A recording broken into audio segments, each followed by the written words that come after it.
Hello, hello, hello. This is Danny Ceballos with Unleashed Consulting and the Best Boss Bootcamp podcast. Welcome, listeners. Delighted to have our guest today, Anna Runkle. Anna and I have worked together in the past for a number of years and continue to stay in connection with each other. And it's just amazing to follow Anna and the work that she's doing. We'll tell you some more about the work that she does. But welcome, Anna. So glad to have you here. Thank you, Danny. It's so great to see your business blossoming, Uh, back from the day when we were just part of a team and here we are having businesses and helping other people do their work. Life's like that, right? That's awesome. Yeah, exactly. Thank you. So let me tell you, listener, a little bit about Anna before we get into some question and answers with her. So Anna Runkle is the creator of the beloved YouTube channel and blog, The Crappy Childhood Fairy. Since 2017, she has led online courses and weekly live calls with more than 300,000 students worldwide, teaching her innovative approach from adult effects of abuse and neglect during childhood.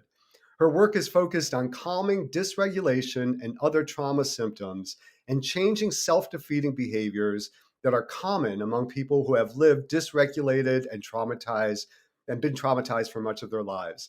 Anna's work is based on research, personal experience, and healing her own trauma, and 28 years of working directly with the men and women who seek to learn her methods.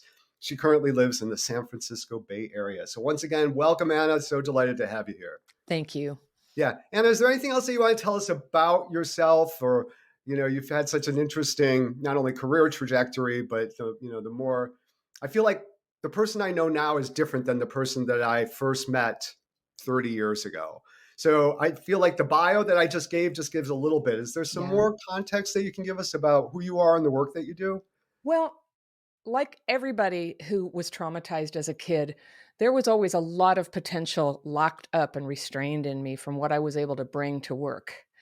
And I want to talk to you about ways that complex trauma shows up, the symptoms show up at work and how people can cope with that and how you can recognize it in other people because the thing is, this affects at least 15% of the population depending Wow. on how you define it and it's Yeah, probably a lot more especially since the pandemic.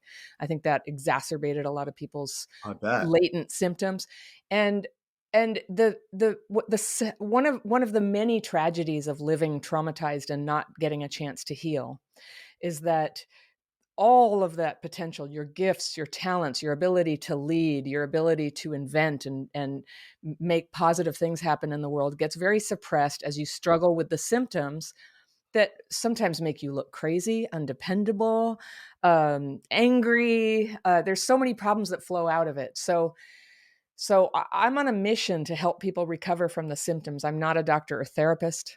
I teach people how to recognize their symptoms and how to deal with those symptoms directly, and then to do something that I feel like doesn't get taught as much. People will do therapy, people will take medication, but those two things we now know are not always totally well targeted for CPTSD symptoms. For example, talking about trauma can be very triggering for a person with Interesting. CPTSD. Mm-hmm. Mm-hmm. And then if you become very triggered and dysregulated in a therapy session 10 times in a row, they might refer you for medication, and medication could inhibit your ability to learn to re-regulate. So I have this simple intervention, and right now I have this really big audience growing. People find it really helpful. It's the stuff that I happen to figure out and learn along my own journey, and it's been so positive. We're now getting into clinical evaluation, some of my Wow. techniques at University of Yes. Washington. Wow. It's just taking off. It's a really helpful technique. It's simple. All you need is pen and paper and a chair and and some boundaries to take the time to take care of yourself in this way. Huh. How fabulous. I can't help but think about no matter what listener is listening to this now, as a middle manager that, is by definition caught between a rock and a hard place between Hmm. people and projects reporting to them and their upper folks that they need to report to, that they're so and you help me out with this, but there's almost trauma with a little t, maybe even a big Hmm. T, that's built into the nature of the Hmm. work that's going on. So can you tell us a little bit for those folks that feel like they have come through CPTSD of some level and now they're in this high stress position? what are some of the strategies that they could use? And maybe it's even the technique that you've alluded to. I Well, don't if know if I if you can, I wanna help people understand what it's like to have it, because that's usually the big please. epiphany for my audience is they're like, "That's a thing? That's not just me?" So this is complex PTSD wasn't really even on the map, 10 years ago. The term gradually came into being. There's a really important book called The Body Keeps the Score by Bessel van der Kolk. If you think people around you have it or you have it, this is a great book to read because he opened his mind as a psychiatrist treating trauma to go, what's really going on here? And how come nobody ever responds to all of our Huh, conventional treatments? huh. So he contributed a lot. The ACE study contributed a lot, which was Kaiser Permanente and CDC looking at the correlation of terrible health consequences and mental health problems, but also just things like autoimmune diseases, cancer, heart disease, diabetes, reproductive disorders, all highly correlated with trauma. Now, my focus, I want to tell you a little bit. PTSD is something most people are familiar with, and we often associate it with somebody who comes back from combat. Now, people with PTSD, they sometimes had childhood trauma, but childhood trauma has a characteristic property is that the trauma was happening usually chronically. If you were neglected or abused, this was a scary environment that went on and on, unpredictable. It was while your brain was developing. So here's the big aha.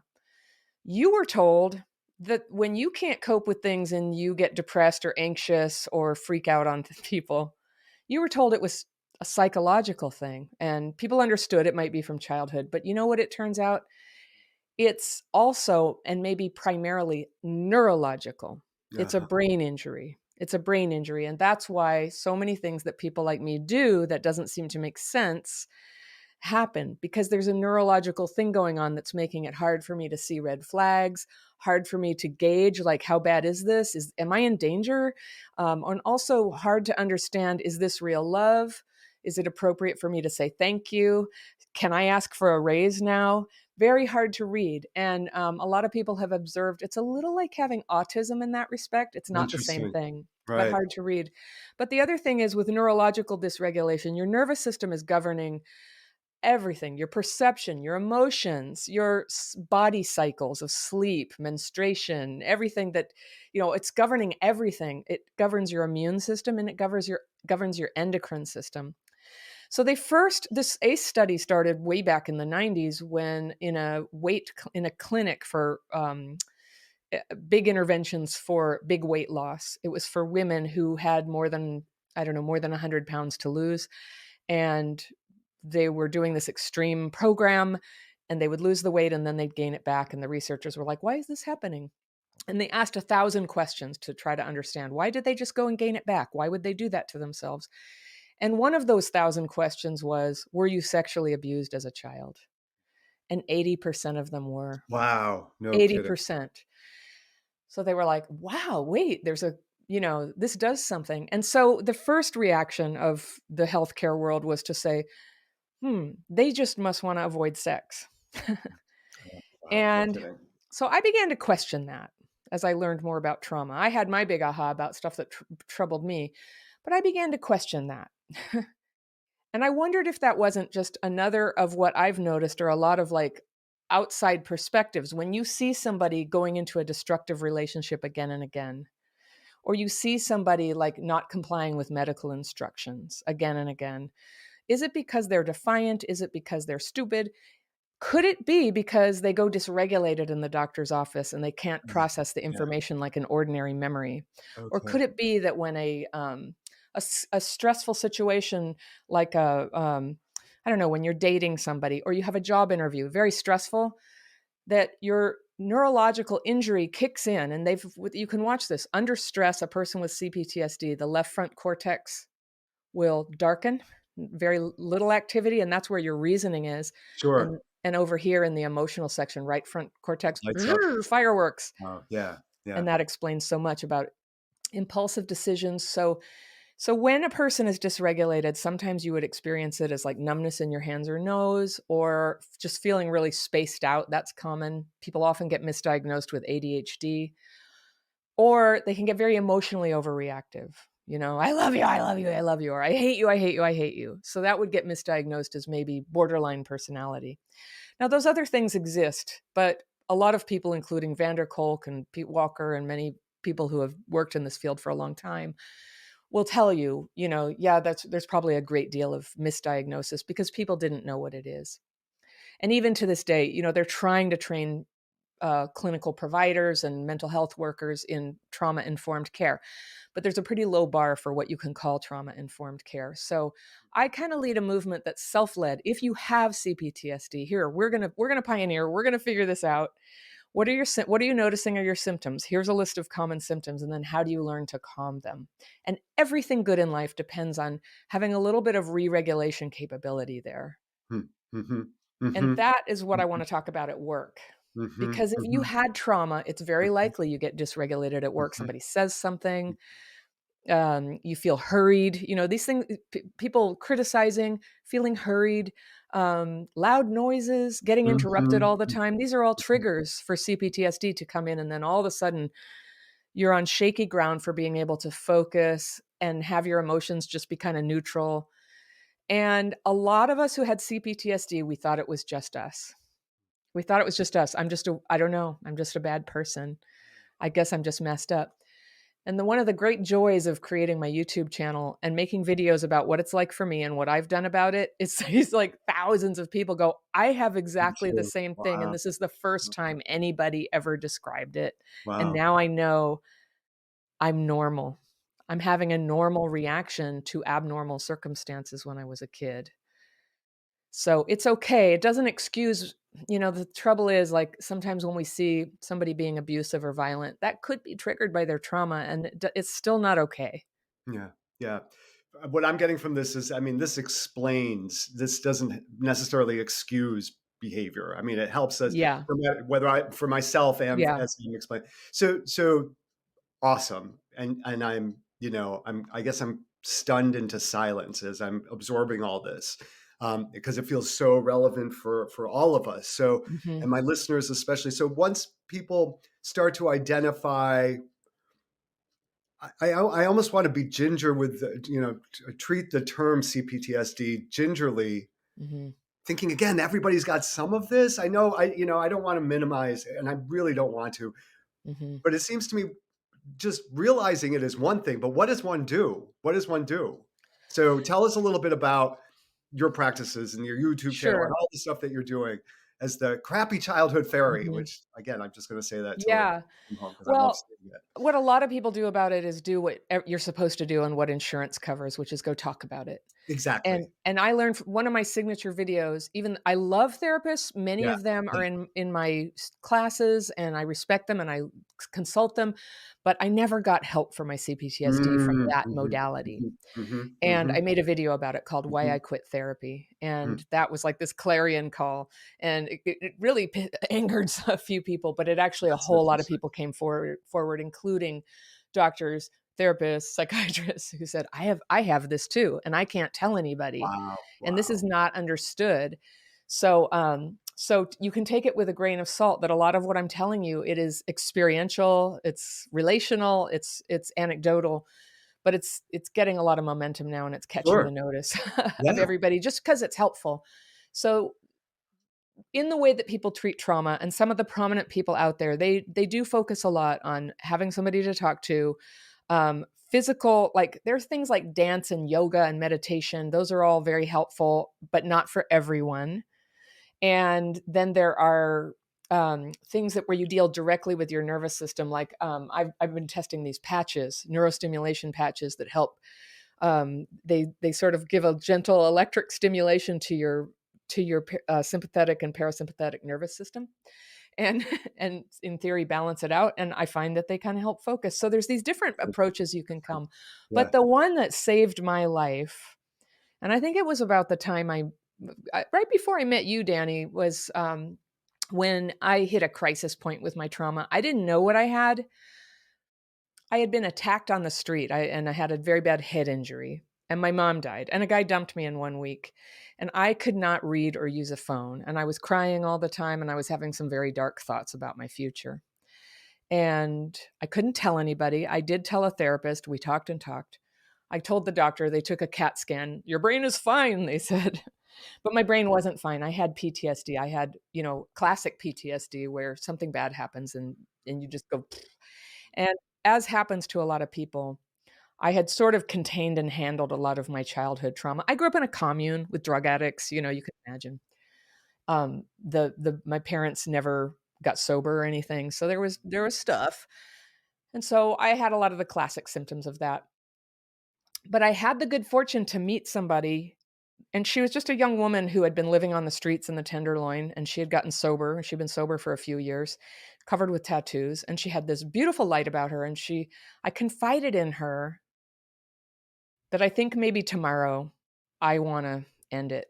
I wanna take my Yeah. own life. I don't know Yeah. why I told her. I didn't tell anybody. It was scary. That's a scary thing to tell people, but I was really at the end of hope. I was every Friends had abandoned me. I was acting weird. I was so angry. I was so unreasonable and selfish, and I couldn't understand I couldn't understand what was going on, but I had PTSD. Now I do. Now I do. It's totally understandable. And she said, "Well, come in. Here." I was driving her somewhere, and she said, "Well, come in." I just barely knew her. She said, "Have a cup of tea. Let me talk to you." And she showed me how to she said, "Here, this is what I did to get sober." And she said, "This isn't what everybody in AA does, but somebody came and showed me, and it, like, really helped. It really helped when I was very upset." And she taught me how to just start writing on a piece of paper, "I have fear," and this is a specific format. And if anybody wants to learn it, you're going to give them a link to I have a free course. You can learn it and try it in less than an hour, but it's specific. And I wouldn't recommend, don't just write a bunch of stuff that bothers you, like I'm telling you. It's a specific format that protects you from just kind of triggering yourself into feeling bad again about it to releasing it. It's a technique to release it. Fear and resentment. And fear and resentment are kind of two big general buckets for negative thoughts and feelings. So you might say, well, what about legitimate anger? I'm like, call it resentment. Just call it resentment. Or what about, I think I might be gaining weight. Call it fear. Just call it whatever. Don't worry what you call it, and don't worry whether it's true. And don't worry whether it's true, and don't worry if it's imagined. And don't worry if you don't know what you're going to do about it. If it is true, don't worry. Just throw it all on paper. And my metaphor for it is like wet leaves onto the street off your windshield. You go to your car, oh, there's wet leaves all over the windshield. I can't drive like this. And you pull them off, and you don't put them in a scrapbook, and you don't frame them. You just throw them in the street. It's just junk that's cluttering up your view. That's how to look at it. So it's a little hard for some people who have journaled a long time or done morning pages with the artist's way. They're like, well, is that the same? It's similar, but it's not. Unlike a journal, this is not for you to remember or record the Yeah. problem. Okay. This is for you to forget. And then people say, well, don't I need to, these things I worry about, like, I think I might have high blood pressure. I don't want to forget that. I think maybe I should go to the doctor. And when you use this writing technique, followed by a really, really simple, restful meditation to just rest your mind and let it heal itself, you just do that. And usually some good next steps pop into your mind. And I always keep paper next to me when I do it. I'll be like, I should really go get my blood pressure checked.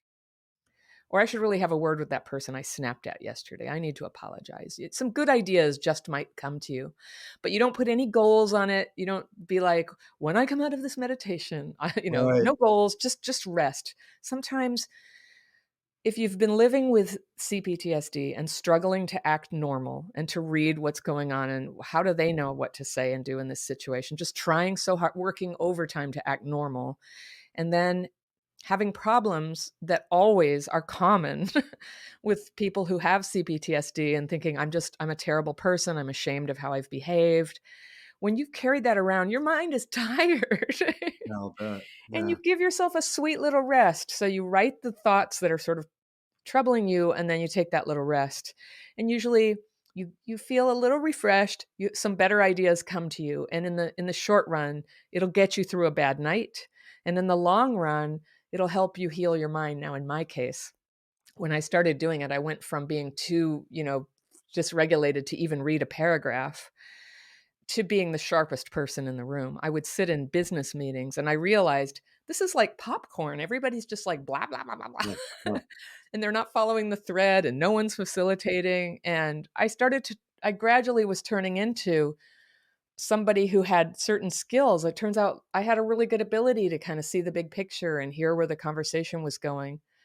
And I could pay attention to every single thing that was said in a meeting, whereas I used to be kind of like, I don't know, checked out or thinking about what was I going to say for 70% of the time.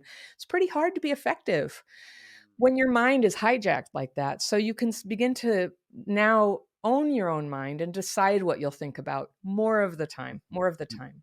Hmm, mhm. Wow, okay. Yeah. What a great okay, so what I'm getting from this is something anybody can do. It Mhm. feels like it's a guided practice, so to make sure Mhm. to check out the How to free do it. yeah, yeah, that you got it.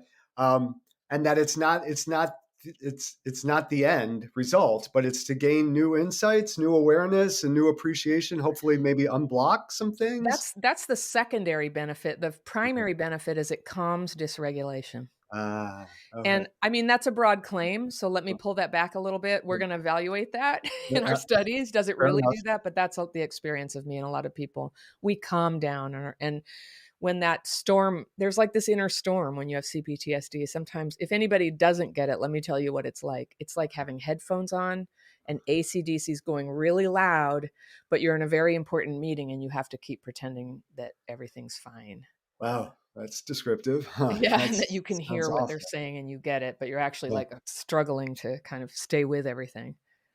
Hey, Anna, you and I talked a little bit before we got on the air with this about so listeners recognizing this in themselves, some tools and strategies and connections with you perhaps to start to work through it and understand it. But we also talked about the importance of maybe even identifying it in colleagues, in our Yeah, own bosses, and can you talk a little bit about that and how that works and why it's even important? yeah. I think so many of the interpersonal problems of the world arise between good people where at least one of them is getting dysregulated, and for our generation see, I actually think in previous millennia, people have known about this because other things that help people re-regulate are things like marching, singing together, anything that calls out Interesting. left, Yeah. right. Yeah. You're bringing your parts of your brain kind of back into harmony so that you can begin to make choices and have conversations and listen and all those good things that are necessary for success. So it's not that we invented this, but it's a little bit been forgotten. And I think the basic concept that was brought to us through the Freudian era of psychology, of like we really need to talk about it. We need to remember, in my opinion, has overemphasized something that's important but is not everything, which is what happened to you and what your parents did and what their flaws are. And I just found that's a lot of what I'm helping people detox from is a really overdeveloped muscle for looking at what happened and what's wrong with their parents, and an Yeah. underdeveloped muscle for looking at, Love am that. I Yes. dysregulated right now? What do I Mm, do when I'm dysregulated? Could mm, I could I maybe bring that back, and would that change how I can interact mm, and mm, not mhm, alienate people or not mhm, miss deadlines and not, can I bring mhm. that back down? And that's just a really different lens on it. Like, what if Yeah, it's I a mechanical problem totally that get it. gets you, it's not everything, but it'll get you like way ahead to where now you're on a level playing field and you can solve life's problems better. Love it. Love it. Yeah. But losing your temper or going silent, well, okay, so in trauma, there are four main trauma responses that we all go into when we have past trauma, and it's fight, getting argumentative, angry; flight, escaping it through some means, just spacing out or addiction; fight, flight, freeze, I can't say anything. And fawn. Oh, that's right. Of course, I'll do anything. Don't worry, just don't leave me. Okay, those are the four basic patterns. And you can see them. It's almost like we have the Myers-Briggs, we have the Enneagram. So think about the the four trauma responses and you start to see that. And certain types of people, if somebody's a fawner, they might have an extreme tolerance for a fighter. And that's a really toxic combination because the fighter can get away with murder, literally, because the fawner just will never push back. Right. So as people heal, they come back to center. We all have a little bit of that in us. We have some Okay. dominant patterns, but we come back to center and we're able to handle situations that are stressful without fighting without running away, without freezing up. We can still express ourselves, and we don't just like grovel in front of people. We stand up for ourselves, but gently and rationally. And that's everything. I mean, what's so sad to me, I really believe that everybody is born with gifts to bring. And part of the problem with the world today is that so many people can't bring it right now. They're Oh, stuck. it's awful. Yeah. And for Yeah. some people, it's external Yeah. circumstances that happens. Yeah. For so many people, it's an internal thing. Mhm. And it's not Mhm. because we're bad or stupid or just like too lame to, set ourselves free. It's like nobody knew. Nobody Mhm. knew. But there's a Mhm. name for it and it's a Mhm. thing Mhm. and you can heal it. That's awesome, awesome. So, okay, so so many questions, and now I'm Mhm. thinking about LGBTQ folks and my own Mhm. experience, right? I mean, that has trauma just built into it. Uh-huh. Um, but if you remember the question I had, so what does it mean? So what do I do with this insight when I'm dealing? Is it important for me to know if my boss is dealing with this, Well, or what it's can I good do to with this? know if your boss is dealing with this and, if somebody gets to a boss position and they have this, some of the traits you might see in them is they just freak out and they bring a extra stress to a stressful Okay. situation where they just seem to get way too over the top stressed out. That might be one reaction. Or they get too angry or they freeze up, they clam up, freeze up. They didn't defend you. They went to some meeting to represent your team and some decision was made that negatively affects everybody and they didn't stand up for you. So those, when a boss has these trauma responses, it's a problem. It's a problem. And particularly I want to flag for people again, if somebody is abusive and some bosses are, if somebody is abusive, it's not okay. And unfortunately, it's very difficult to get other people to heal. Yeah, Just yeah, yeah. sometimes I get letters from people who they go, I've been reading books on behalf of somebody I care about. Mhm, mhm, And I mhm, think they have this, and I want to give them the mhm, book and I want to get them into your course and stuff. And I mhm. always sort of say, use the lightest touch, maybe say, here's a video I really liked, or use the techniques yourself and let people see what a difference it makes in you. But there's a little bit of a parallel with people who are alcoholics, maybe. Nobody likes to be told, you know what, you have a problem and I know the solution and you better do it. Like that doesn't tend to work. And part of having boundaries and part of being empowered inside is to sometimes recognize when somebody has serious problems. And if they do, they're not likely to change just because you're aware of that.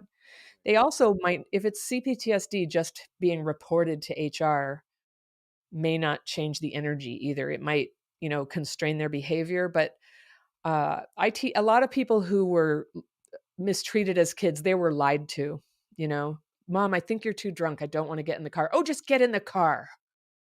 Stop being such a baby. Get in the car. So you get gaslit over and over that your perception is Yeah, wrong. And so huge. it's Yeah. hard with trauma to stand up for yourself. And Mm, it's easy to believe that, oh, it's just me. It's just me.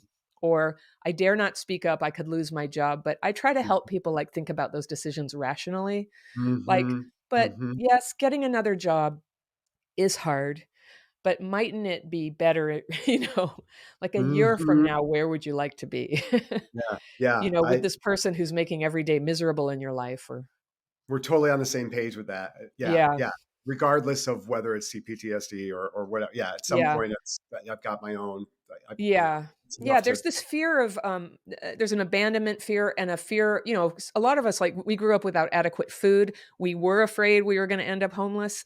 That kinda stuff, it gets very loud in those headphones sometimes. Yeah, So yeah, that comes out on paper, and it's so important to have a group of, people in your life, whether it's a therapist or friends or a coach, who are being real with you and who understand the principles that you're following. Because sometimes people who don't know about this, they don't get it. They're just like, well, just get another job or, just yeah, get another boyfriend or, yeah. why would you do this? Or, yeah, they don't it makes no sense to them what we're doing. But people who understand make great friends and reality checks.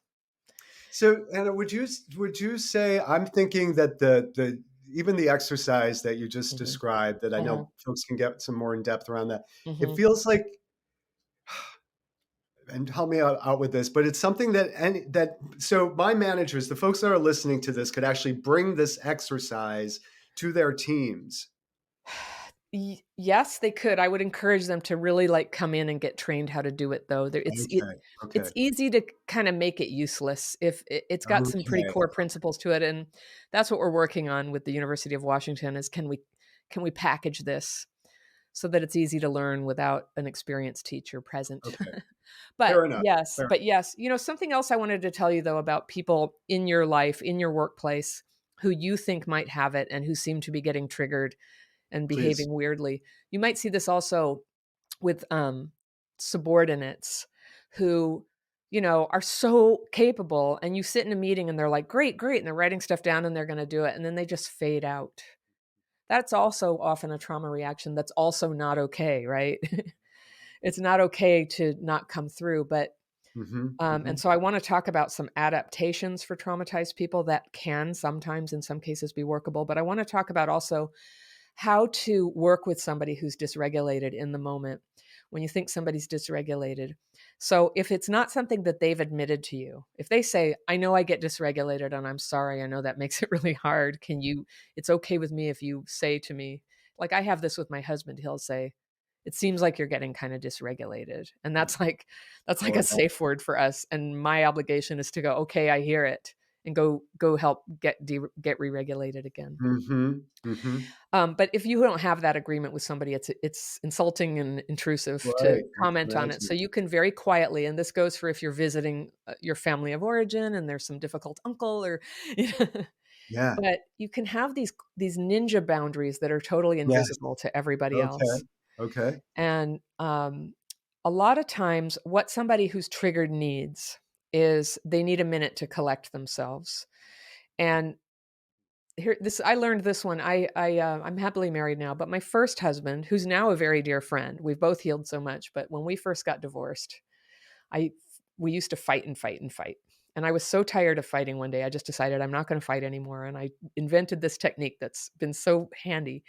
So he'd call me up and go, "La, la, la," about something. And I would go, "Oh, okay. I really want to talk about that, but I have another call on the line. Can I call you back?" And he'd go, okay. Mm, mm, mhm. And I either wouldn't call him back or if it was important to him and he called me back, it would be a different energy. Yeah, Anybody getting angry at me, I get triggered. I'm gonna start yelling. 2 people yelling, nothing yeah, good comes of this. exactly, yeah, exactly. So Huh, that's what you can do is you can make up a reason that you need to get out of the conversation right then, and often the person will recompose on their own. Now, I just wanna point out, like, everybody gets dysregulated sometimes. Think of a newborn baby. They turn red, their body's all rigid, and you pick them up and they're just like a little electric wire, yeah, like, right, right. and then you hold them and you feed them and you comfort them and they that's re-regulation. Huh, Dysregulation, re-regulation. We all come this way. We're human. But with PTSD, we get dysregulated more easily and we have a harder time bringing ourselves back from it. mm, Now, with very few exceptions in the human race, everybody eventually re-regulates. And we're just training ourselves to notice it so that we can come back to regulation faster and to master re-regulation. mm, mm, And mm, most people in mental health know the term mhm. emotional Love it. regulation. That's important, but there's also this neurological dysregulation that literally when it's happening, my nose gets numb and my hands get numb. And that's really helpful because if I start going numb in the nose, I'm like, oh, I'm dysregulating. That's Huh. my, what's that word? Uh, It's canary in a coal mine is all I'm yeah, thinking before about, I but even know it, I yeah, get a yeah, sign and I go, I better not say anything right now about how I'm feeling. Or another thing is if you think it's very urgent, wait even longer. Usually, most things that need to be said can be said later. But when you think somebody's dysregulated, it's a terrible time to try to take up a difficult topic with them. yeah. Oh, yeah, yeah, And yeah. sometimes they will try to pick a fight. And, when I talk about the uncle at Thanksgiving, sort of that's an archetype that people are Right, familiar right, with. It yeah. could be anybody in your We all life, have the but same uncle, yeah. and they're always like, "Oh, you again," "You feminists," or I don't know, they just Yeah, start in on something and then you're like, "Is he attacking feminism? I'm gonna have to yeah, defend it." Or no, no, no, right, no, no, no, no. You're just like, "Oh, hey, Uncle Steve, how's it going? Anyway, hey, nice yeah, pie over here." yeah, yeah, yeah, And and the you're saying reason that's is actually a it's good not worth strategy. it. Well, yeah, Yeah, why would you try yeah, to debate anything with somebody who's yeah. dysregulated? Well, I'm thinking your dysregulation would invite my dysregulation, right? Yes. So Yes. yours would say, "Let's dance. Come on, where's yours? Let's come Yes. together." I don't yeah, Yeah. yeah. Yeah, and So you see this with parents and children, like little kids. Little kids get dysregulated and the parent just starts getting more and more yes, right, and, right. uh, and then that's called co-regulation, so the parent can learn how to regulate for the sake of the child, but I don't think you have to be a child to benefit from somebody bringing regulation. And if you think about it, there may have been people in your early life who helped you with this without that there being a word for it. And one of the people I talk about is Mr. Rogers. That was one of my re-regulating people. Just watching him tie his shoes and talk slowly, I would calm back down. I love him for that. Wonderful. Yeah, wonderful. Well, listen, Anna, we're this is awesome. Thank you so much. I'm so excited to be able to put resources for how people can best connect with you and take advantage of your expertise and all the wisdom that you're sharing. Before we get to some of those things, is there what's the first thing that you would recommend if this is resonating for my listeners? What's the Mhm. first thing they should do as soon as they finish this podcast? Well, a couple of books I mentioned, that were important to me. There are many books out there, but the ones that are important to me is The Body Keeps the Score. It's been a bestseller for years now, and it's very good, and it's for anybody who is touched by CPTSD in themselves or others to start having a new lens on what's really going on. And if you think you have it and you want some practical tools, Pete Walker's book, CPTSD From Surviving to Thriving, is a good book. Awesome. And there are many others. I don't mean to diss any of the others, but I want to keep this simple. Those have been the profound influence on me that really cracked open my understanding. And then for the tools that I use that are easily accessible to begin using right away, I have courses, I have my free course, and I have a number of quizzes you can take that list the symptoms that you can sort of check them off and just go, do I That's relate great. to these symptoms? Yeah. And if so, my tools could be helpful to you. And those are at my website, crappychildhoodfairy.com. And the page is called Free Tools. Okay, perfect, perfect. So, folks, yeah. So, listeners, I hope you heard that, and we'll also be putting it in the podcast notes where you can reach Anna, take advantage of those tools. And Anna, is there anything else that you want to leave our folks with? Maybe a highlight, a piece of research, something to kind of put a cherry on the top of this great interview. I want everybody to know that that feeling that you have inside that you were meant for more and you have felt stuck or trapped somehow, that feeling is correct. You are meant for more, and this feeling of being trapped is possible to heal, and that the world is only waiting for you to become who you really are and all that you are. That is awesome. Can I try? I gotta try. New thing, but that felt like perfect, right? That's it. That's it exactly. Thank you so much, Yeah. Anna. It's been such a pleasure to reconnect with you, and to hear about your work. I know my listeners will get tremendous value from this. So thank you so much. Thank you, Danny. All right, you take care. Bye, everybody. See you next time on the Best Boss Bootcamp podcast.